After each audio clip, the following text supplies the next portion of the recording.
Hey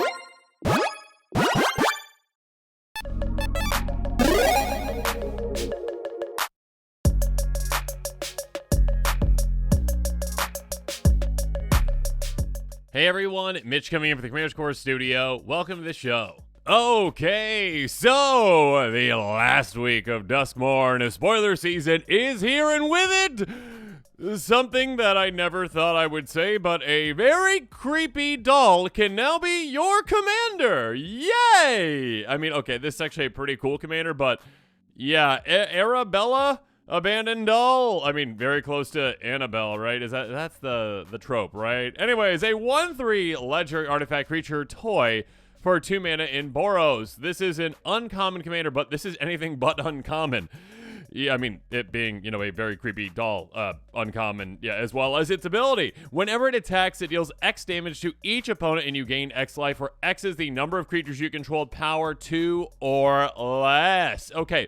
Number one, Ishin decks out there are probably like, okay, wait. What kind of creatures do I have in my deck? Do I have a lot of low power creatures, maybe? I don't know. Okay, let's check that, because combat attack trigger. There we go. First of all, number two, though, yeah, this is a really cool effect. Kind of like low to the ground tribal creatures. Just like keep your power 2 or less. The weak become the strong. The damage becomes the crazy. I mean, again, this is dealing damage not just to one opponent on the attack, but to every single opponent. That is a ton of damage to dish out in Commander, of course, and things can really speed up. I mean, obviously, you know, in a go-wide strategy, it can be quite easy to get a lot of creatures out very quickly, but they might not be hitting for all that much. And, you know, in some ways, you might be going like, okay, I'll throw some anthems out there and make them hit harder, kind of like a Jetmir. That being said, this is more like, no, let's have tiny little baby creatures out there and just swing, hope it works out, and dish out an absurd amount of damage all at once. Maybe have some damage doublers, damage triplers, all the fun things. Take advantage of that life gain as well.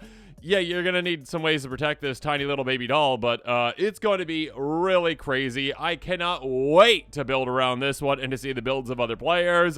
Really quick before we get into the other spoilers, let's jump into cards to consider if you want to build a deck around Arabella. And if you do want to build that deck, make sure you check out that card list link in the description below. First up, Secure the Waste. Yes, a very solid, amazing instant X and a white. Create X, 1/1 white warrior creature tokens. Yeah, very simple, very effective. But again, this can be a card that's like a got you on opponents, because like right before your turn, you saved up all this mana and you're like, oh, okay, wait, you're passing, right? You're passing? Okay, dump 8 mana into this, make 7 little 1/1s, and all of a sudden, that is then, again, 7 extra damage per opponent on that next attack, not even counting if any of these get through. Yeah, that can be quite great. Next up, Assemble the Legion. Yeah, this isn't as, like, you know, tricksy. This isn't, like, coming out of nowhere. This is, let's build value over time. Enchant for 5 mana. At the beginning of your upkeep, put a muster counter on it, then create a 1/1 red and white soldier creature token with haste for each muster counter on it. Yeah, you get 1, then 2, then 3, then 4. You see how this builds over time, and you just make a massive army? And then all of a sudden, you're just swinging with 20 plus creatures, dealing 20 damage each opponent, and they are just melting. Next up, Rabble Rousing. You know what? Let's just double things every turn. Enchantment for 5 mana, Hideaway 5, so some extra value there. Whenever you attack with 1 or more creatures, create that many 1/1 green and white citizen creature tokens. Then if you control 10 or more creatures, you may play the exile card paying its mana cost. That's going to happen quite quickly, so that's quite nice, you know, that free card. That being said, again, what matters is doubling up your tiny little creatures every single turn, every single attack. And also, of course, keep in mind, although many of them are quite expensive these days, though there are a couple that are not, extra combats are going to be really good with this commander, and with this kind of a trigger as well. So yeah, have fun taking advantage of that. Next up, Lena, Selfless Champion, a 3/3 human knight for 6 mana and white. Enters the battlefield, create a 1/1 white soldier creature token for each non-token creature you control. Yeah, so basically, yeah, you got some other creatures in play, that aren't tokens. You double that up. That's great. You make a lot of tokens, but also on top of that, sacrifice Elena. Creature control power less than Elena's power, gain indestructible on a turn. Now, again, in a lot of decks out there, it'd be like, okay, this might save a couple of things, but with this deck, it's like, the goal is to have everything have power 2 or less. So sacrifice this, save your team on top of making some tokens. What's not to love about that? Yeah, again, you want ways to protect your commander, obviously, and to make it so either your commander can get through in combat by making it unblockable, or obviously ways to just give it like indestructibility and protect it. Next up, Well-Blost Dreams. Take advantage of that life gain in many ways, including this one. Whenever you gain life, you may pay X for X is less than or equal to the amount of life you gain. If you do draw X cards, again, when you are swinging, let's say you have 10 creatures, all right, that have that power 2 or less, cool. 10 damage, all opponents. Draw 10 cards, or should I say up to 10 cards again, depending on how much mana you dump into this. But yeah, 1 mana for 1 card is a steal. Next up, Gratuitous Violence. Speaking of a steal, only 54 cents right now for the most recent reprinting. Love it. A champ for 5 mana in red. If a creature control will deal damage to a permanent or player, it deals double that damage to that permanent player instead. This is absurd with this kind of a commander. I mean, any of these damage doubling, damage tripling, all those kinds of effects. Again, you can turn like one swing with your commander into just game-ending awesomeness with it. Next up, let's talk about some pricier picks to consider. First up, Dolmen Gate. Artifact for 2. Prevent all combat damage to be dealt to attacking creatures you control. This is definitely a good one to consider if you've got the $10 lying around. Wizards reprinted. I don't think has this ever been reprinted? I mean, it's on the list, whatever, who cares?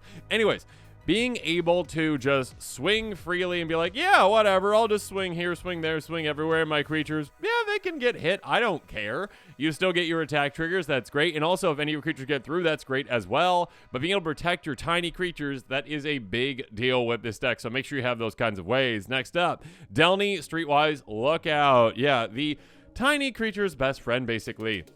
2/2. Creatures you control power 2 less can't be blocked by creatures with power 3 or greater. So first of all, that's an amazing way to potentially get your commander and other creatures through on players out there that don't have tiny creatures. Shame on them for not having tiny creatures. I will swing through at you. On top of that, though, and more importantly, if an ability of a creature control with power 2 less triggers, that ability triggers additional time. Again, any other creatures that you have that might have 2 or less power, great, double up those. But of course, your commanders doubling up that attack trigger and saying, oh, okay, yeah, again, 10 creatures, that's 10 damage all you. Oh, wait, that's doubled because I have this. Oh, wait, and I've got a damage doubler. Again, once you get yourself set up, you can really, really, really hum and just demolish your opponents all at once. Speaking of demolishing, though, Annoyed Procession. Yeah, demolishing your budget with this card. $44 or so enchantment for 4 mana. I mean, I think I brought this up with a lot of commanders. There's a lot of token generators in this one. Or ones that benefit from token generation, I should say. Basically, just double up your tokens. Yeah, there's a reason why it's expensive. It's crazy expensive. It's crazy good. Speaking of crazy good, though, Grafted Exoskeleton. I love when you can just bring up this card with the commander and being like, slam dunk, surprise, infect, and Boros. Yes, please. +2/+2 has infect, becomes untouched from a permanent, sacrifice that permanent. This is worth the risk on your commander. It's also worth losing, one creature that's got, power less than 2. That being said, what you care about again is literally, do you have 10 other creatures in play that have power 2 or less? Great, because if you do, all of a sudden, you swing with your commander once, deal out that 10 plus damage to all your opponents. It's dealt as poison counters, and they are all gone all in one swing. Yeah, quite fun. Infect on a creepy little doll. Never thought I'd be saying this on this channel. Okay, outside of creepy doll, we are also getting aliens in this set. Okay, well, not necessarily like aliens. I mean, although the Eldrazi are kind of like aliens, because, like, the void or whatever, blind turnies are like space or whatnot. I don't know. Anyways, aliens, fear of abduction. Apparently, aliens exist in Magic too, or at least the fear of them does. A 5/5 enchantment creature nightmare for 6 mana in white. This cost cast a spell, exile a creature control. Ooh. Flying, enters, exile target creature opponent controls. Nice. Leaves the battlefield, return each card exile with it to Star's hand.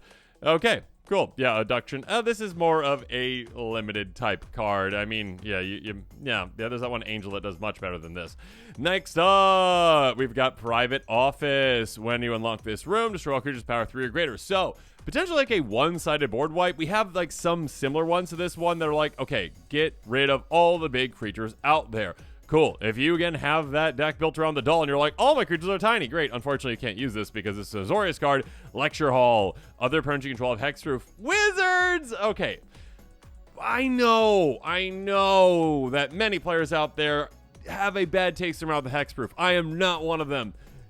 Did you have to not give this hexproof too? Come on. Like, where's the fun in that? The opponent's like, okay, remove that, and then remove your board. Yay. But instead being like, okay, this has hexproof as well. Yay! Too bad you can't touch any of my things. Unless you wrath, which you can still. Okay, I shouldn't complain about that. It's a cool card. If you got like a control type strategy, this can be a very good card in it, depending again on your build. Next up, I've got Charred Foyer and Curved Room. The first one is at the beginning of your upkeep, exile the top card of your library, play a card this turn. That's very good. I mean, that's just what? Outpost Siege, basically, at least part of that. Not the other, part of it.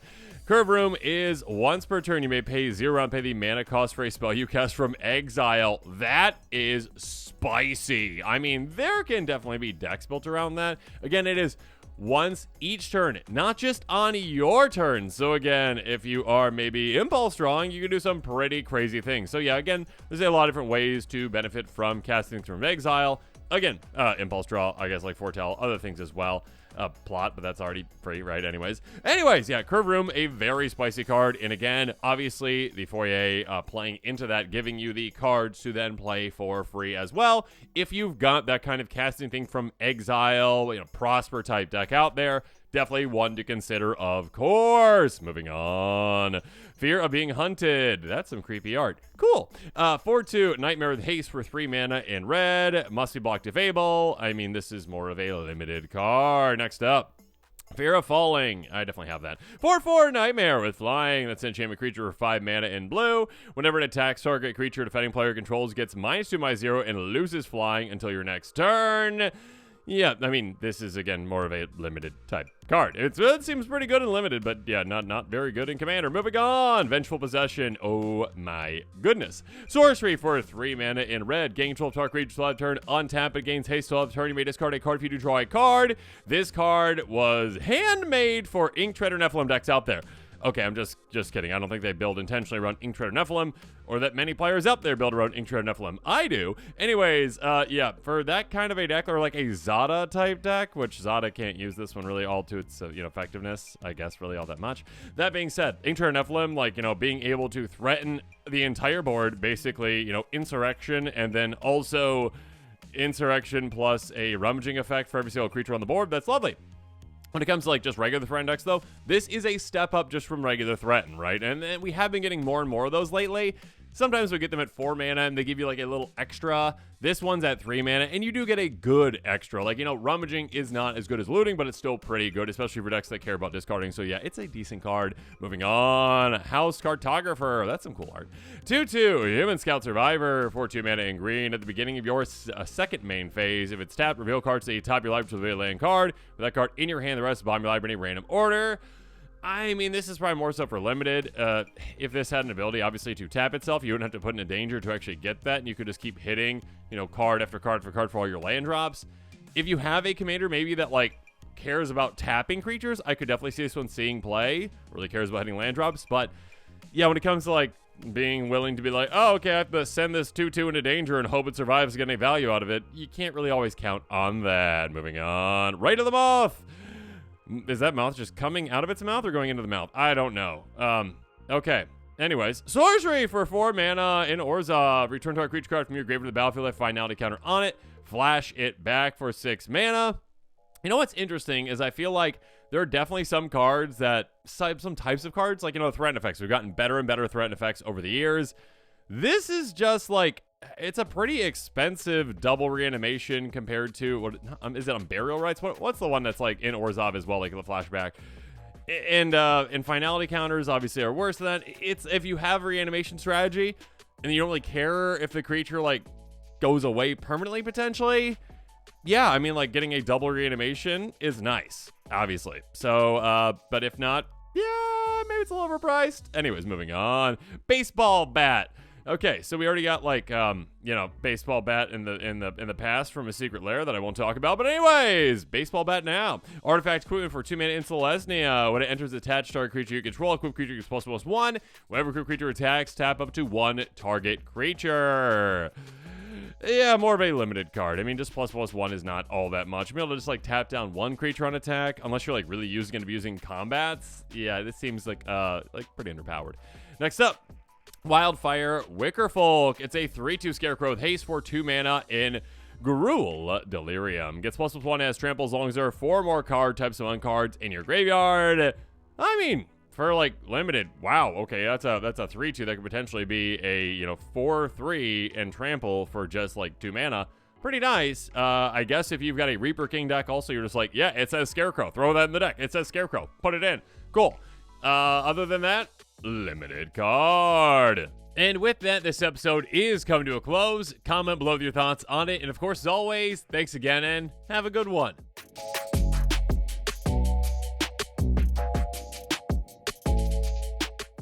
This show and episodes like this one are possible thanks to viewers like you. If you're looking for an easy way to help support this show, make sure that you like, share, and subscribe. Also, hit that bell notification icon so you don't miss any new episodes. You can also go check out our playmats and other merchandise at thecommandersquarters.com. We also have a ton of brand new t-shirt designs in stock, so make sure you check out those as well. Another easy way to support this show is with our TCG Player affiliate links. So whether you're buying a deck or individual cards, you can use this general link right here or one in the description. And the final way that you can support this show is by supporting us directly by becoming a patron. There are many benefits to being a patron, and I truly couldn't do this without all of their support.